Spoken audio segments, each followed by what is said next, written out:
WisdomWays is all about living from the true power of who you are. Marianne Williamson once said, "Our deepest fear is not that we are inadequate. Our deepest fear is that we are powerful beyond measure." If that is true, then how can we let go of those fears and become one with our authentic power? Speaking from personal experience, insights, and stories of awareness, Richard Schultz, spiritual healer and guide, invites you to take a courageous journey with him to finally let go of your deepest fears and embrace inner power beyond measure. Get prepared to travel to the inner spaces that will expand your awareness, freedom, and mastery of life. Thank you so much for tuning in to Wisdom Ways to Living from Your True Power. I'm your host, Richard Schultz, and this is the second show in what I trust will be a rewarding journey into claiming your authentic power.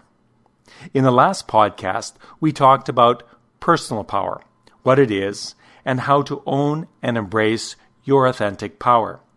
We talked about 7 steps towards claiming your power, which we'll come back to again and again in these podcasts. But we're going to go even deeper than that as this journey evolves and enriches. Today, I was going to make the whole program about the power of the mind and break down how aligning our mind gives us power. However, life has an interesting way of changing minds. And that's what happened to me. I at least partially changed my mind on what this show is going to be about. The first half of this podcast is going to be about the power of powerlessness, as crazy as that might sound. It will give you a vision of where we're going to take this incredible journey into the wholeness of our authentic power. In the second half of this podcast, I'm going to go back to talking about the power of mind.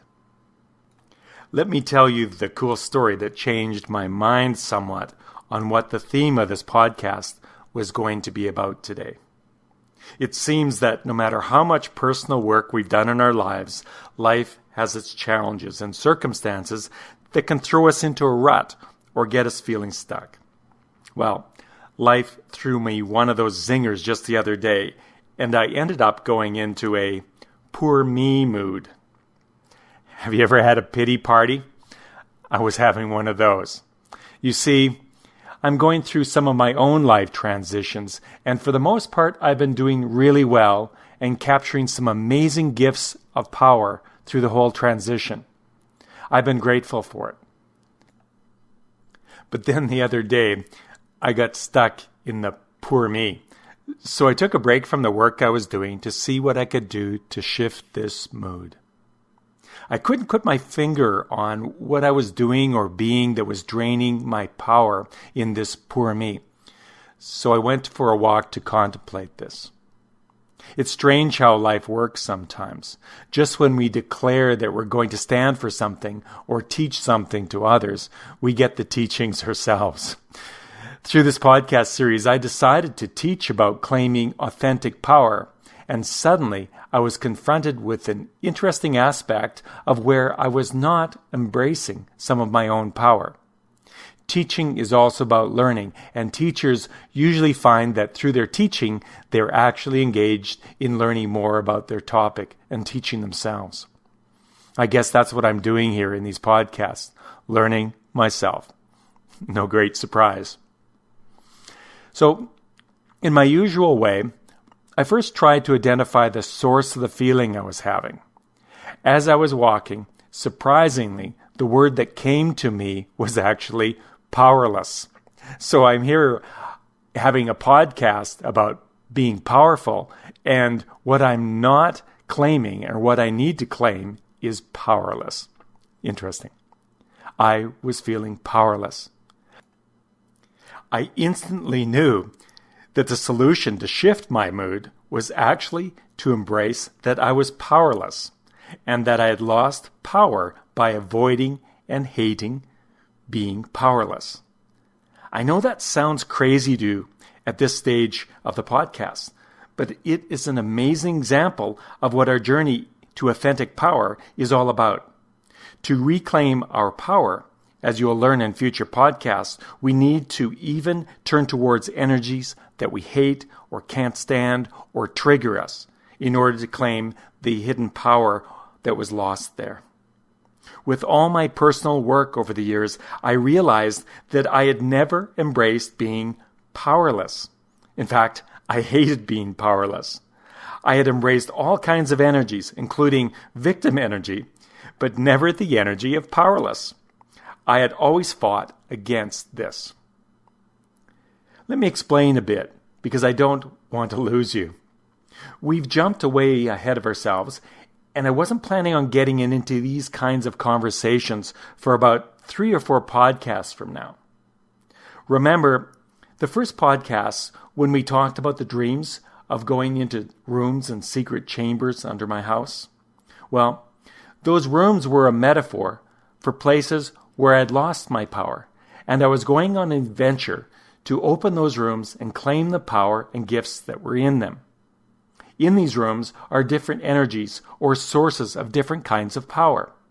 In these rooms were energies that I had lost or disowned.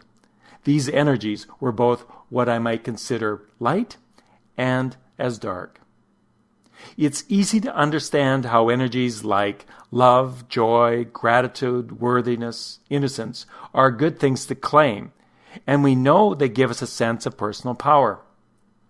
What's not so easy to grasp is that what we consider dark about ourselves or others also have power, and if we don't own them, then we are incomplete and not in our whole authentic power. If we hate those parts or suppress them or disown them, they will never leave us alone. They will show up in our projections onto others, in our experiences in the world, and in our weaker moments, we may even become them. There is no way to escape this unless we actually embrace them. It also takes a lot of energy trying to fight these energies which we consider bad or dark. For example, if you hate anger, you will attract angry people or angry situations. That suppressed anger within you has the potential of even turning into violence. You've all heard of road rage. This is suppressed or unowned anger. When you own anger or accept it, then anger's power is available to you with loving choice when you need it. Anger chosen is a great energy to hold our boundaries with others. If you say no with authentic, owned power of anger, then there is no mistaking what you mean. Anger is part of being powerful when it is used with love rather than through the ego or from our wounds. Anger from our wounds is triggered anger, and it's from a subconscious pattern and not loving choice. Going back to my story, I realized that I'd always hated the idea of being powerless, and that if all the other rooms I've explored up until now had given me back some of my power, no matter how dark they seemed, then even powerlessness must also be powerful. I only needed to discover how that was true in order to claim it. So you thought this podcast was about claiming your power. It is. There is power in powerlessness, strange as that may seem, and I found it. That's what we call integrating our wholeness or shadow work. I had suddenly discovered one of my shadows, powerlessness. In my usual way of processing shadow, and you'll learn more about this in future podcasts, I did the following. First, I turned towards the feeling of powerlessness and fully felt it without holding back. Second, I investigated where and when I had rejected being powerless in my early life and forgave that. Third, I contemplated how rejecting powerless had been useful to me in my life up until now. For example, it gave me independence and the power to push towards my goals and to take care of my needs without relying on others. It made me so much of who I am today with my strong independence and somewhat stubborn nature. I found that I could be grateful for rejecting being powerless all of this time. I had done nothing wrong by rejecting this part of me. It seemed natural. My experience of fighting powerlessness had helped me develop certain powerful capacities that I did own. What I did after that was contemplated how being powerless could be actually useful to me now if I embraced it. This is what I always do in my process when claiming wholeness and power. When I went into this discovery, I had some great insights and shifts. If I embraced powerless, then I could let go of trying to control things or change things that were not within my power to change or control. Perhaps you've heard the Serenity Prayer. It goes like this: God, grant me the serenity to accept things I cannot change, courage to change the things I can, and wisdom to know the difference. If I embraced being powerless, I could surrender. I could let go and let God.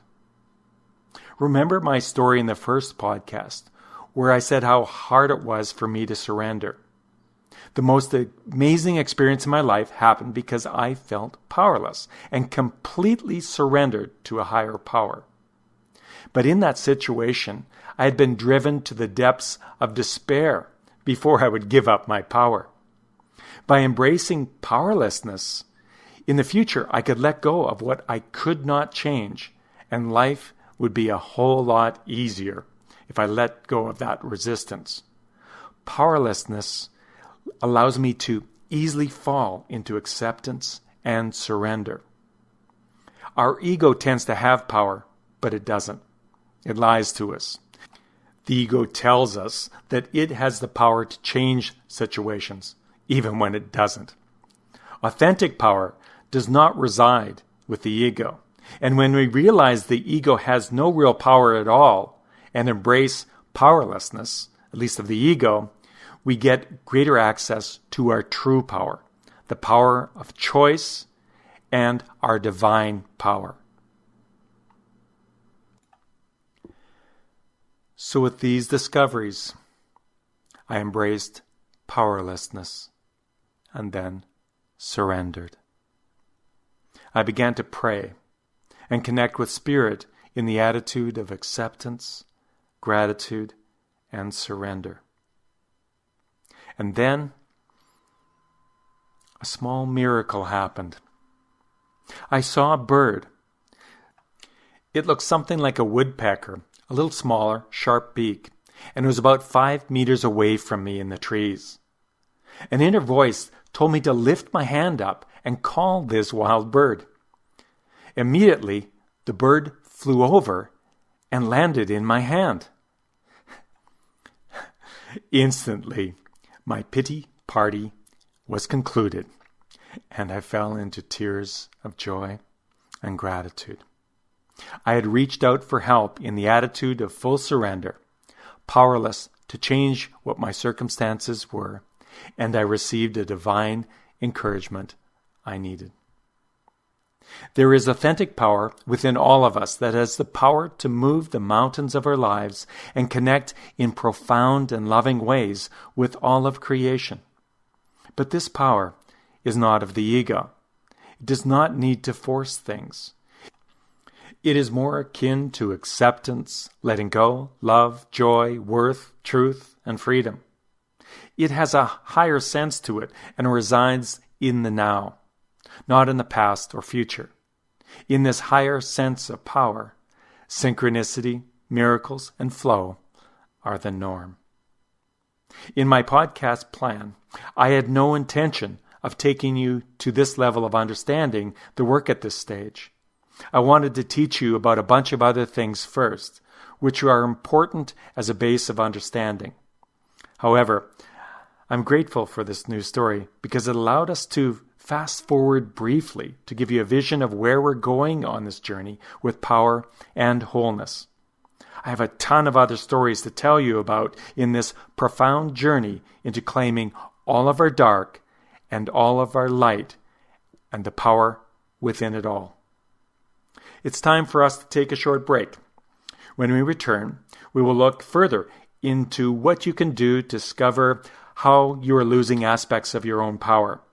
In the second half of this podcast, we're going to talk about the mind. See you after the break. You're busy. Your life is hectic.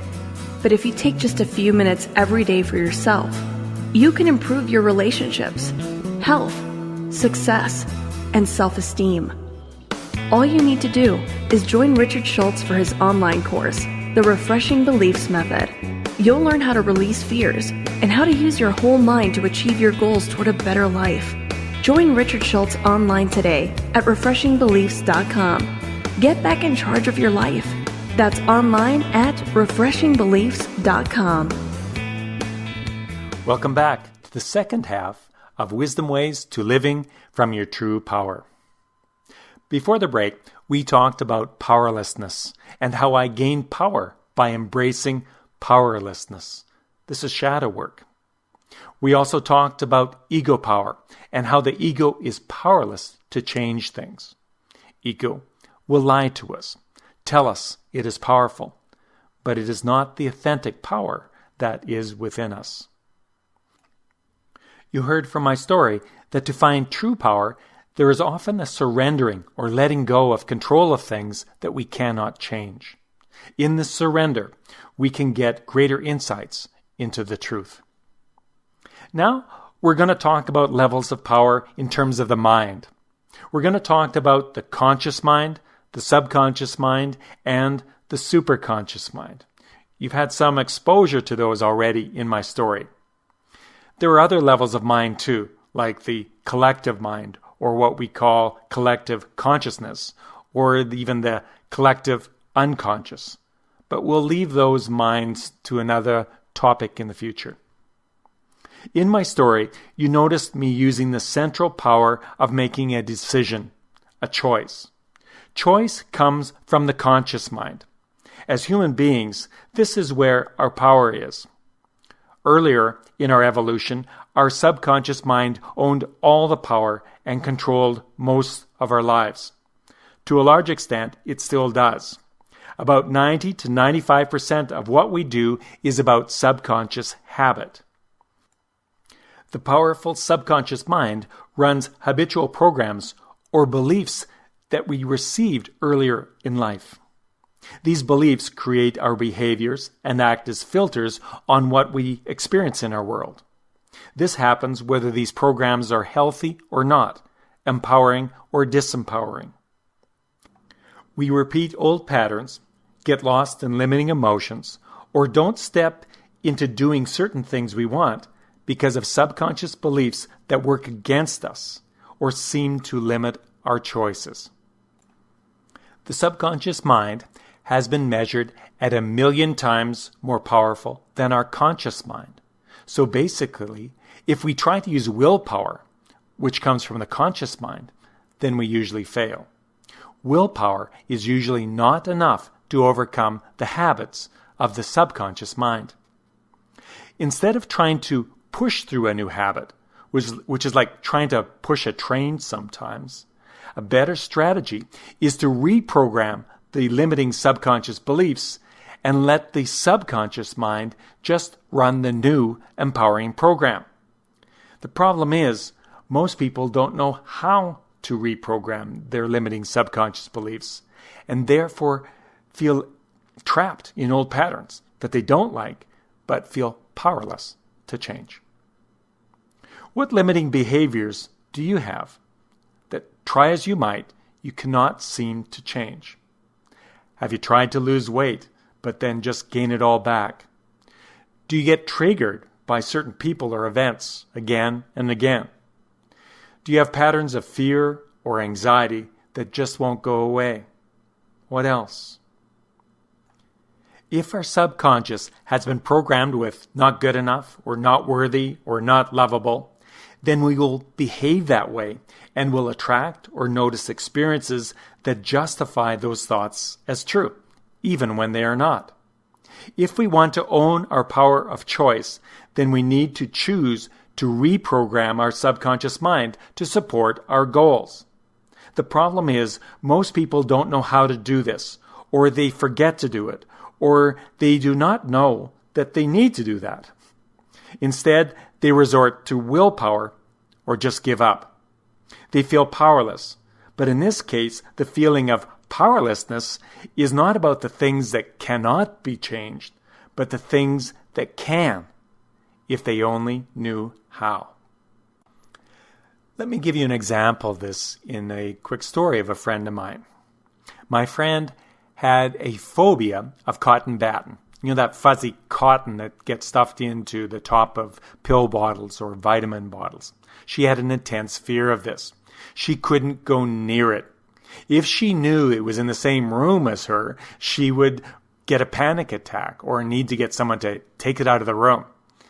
No matter what she did, she could not, using willpower, change these circumstances. It was a subconscious program that was limiting her. And she happened to be a death examiner and had to go into people's homes to actually investigate death and sometimes to have to open these bottles.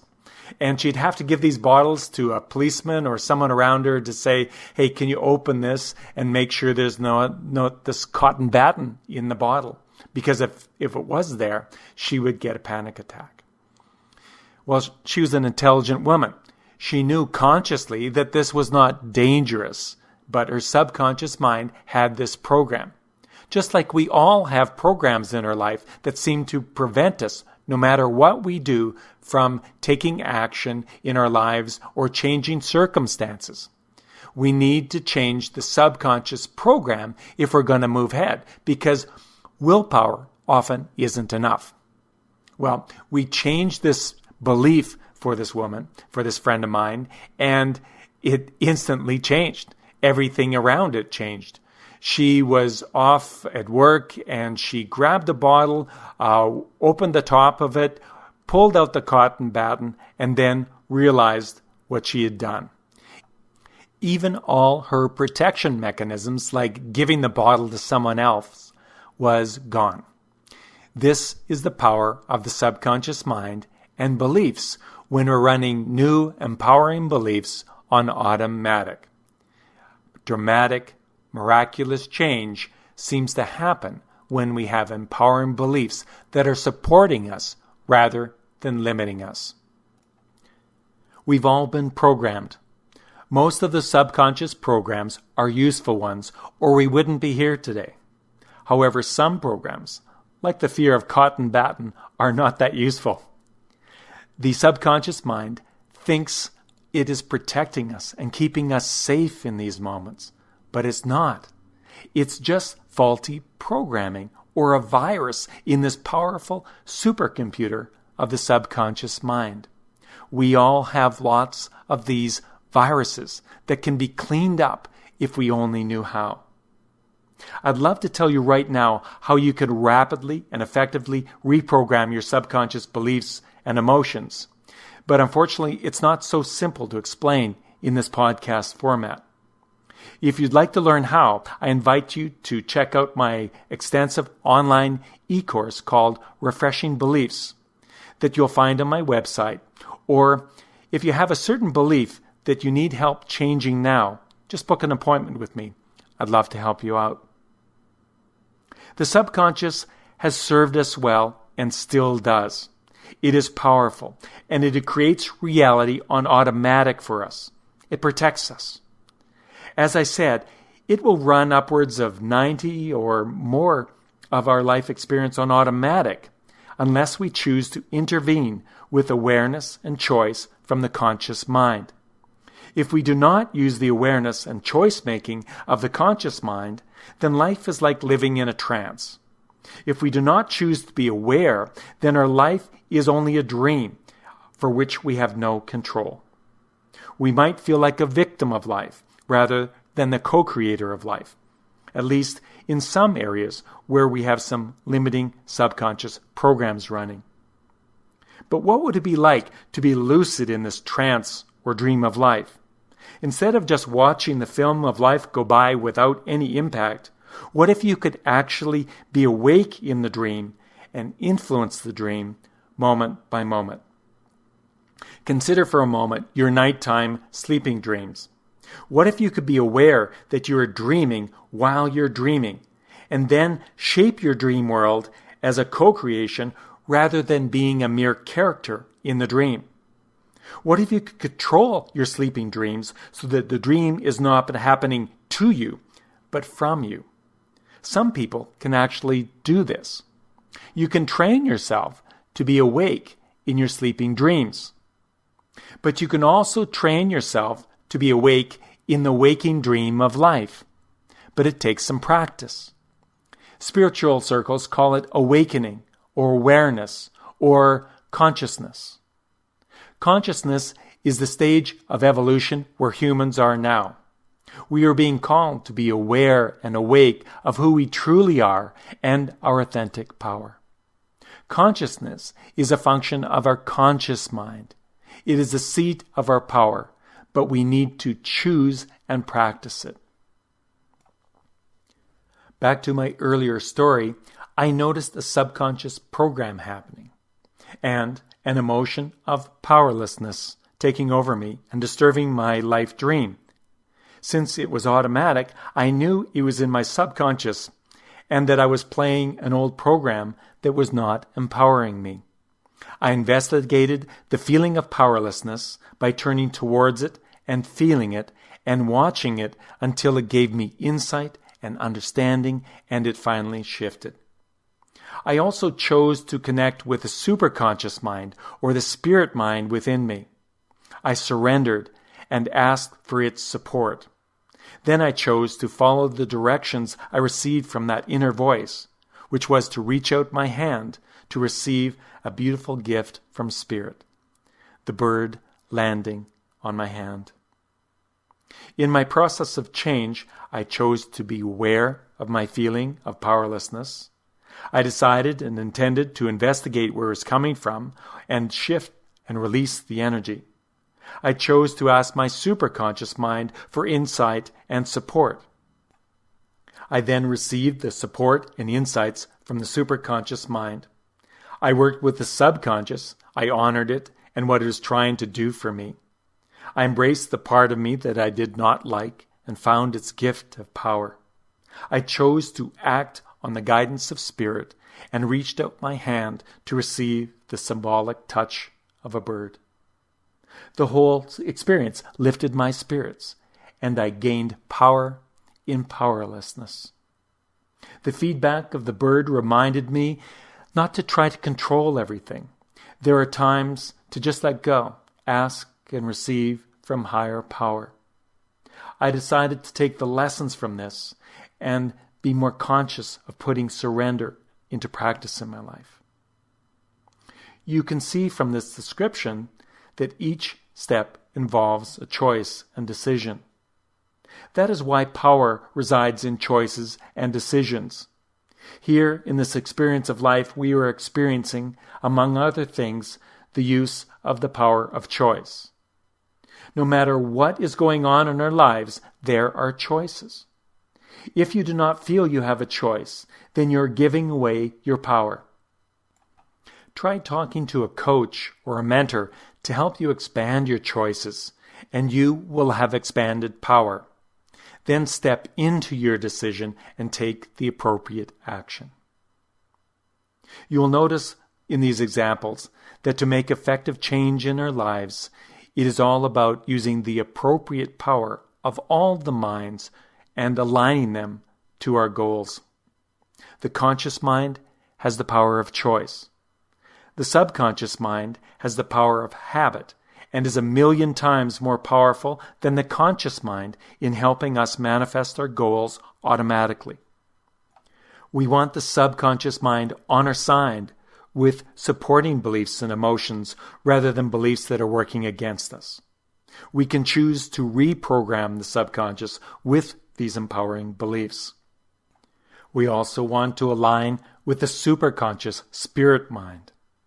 This mind has the power of knowing and has infinite power to change even what we cannot change from the human physical aspect. To access this power, we ask, surrender, and receive. On my website, WisdomWays.net, you'll find lots of possibilities to learn how to access your authentic power. Check out my free program, Being Powerful, that will expand on what I've taught here. In my Refreshing Beliefs e-course or workshop, you can learn how to reprogram limiting beliefs so that your goals are powerfully supported by your subconscious mind and that all your mind is aligned with your goals. And there's my Restoring Love program, my most powerful program of all, which trains you on how to go into those hidden rooms to gain access to the wholeness of your authentic power, just like I did with the feeling of powerlessness in my first story. In ending, I invite you to examine your current life. Where are you feeling stuck or trapped? What goals seem difficult to reach no matter how hard you try? Is it a pattern? If it is a pattern, then it is likely coming from limiting beliefs in your subconscious. Consider what those beliefs are, and also surrender to your higher consciousness. Ask and receive the power and wisdom that resides there. Reach out your hand and receive the touch of grace that you deserve. If you need any assistance, please feel free to contact me. Email me, ring me up, or make an appointment with me. You'll find me at www.wisdomways.net. Thank you for tuning in to Wisdom Ways to Living from Your True Power here on the TLRstation.com, powered by Tenacious Living International, where it's all about living outside the box. Have a great day, everyone. Are you ready to claim your authentic power? Visit www.wisdomways.net/power to gain instant access to Richard's free video course on being powerful. And if Richard said something today that truly impacted you and you'd like to talk with him further about it, please connect with him directly at 403-247-8042. Thanks for listening to Wisdom Ways. Have a great day. Talk with you next week.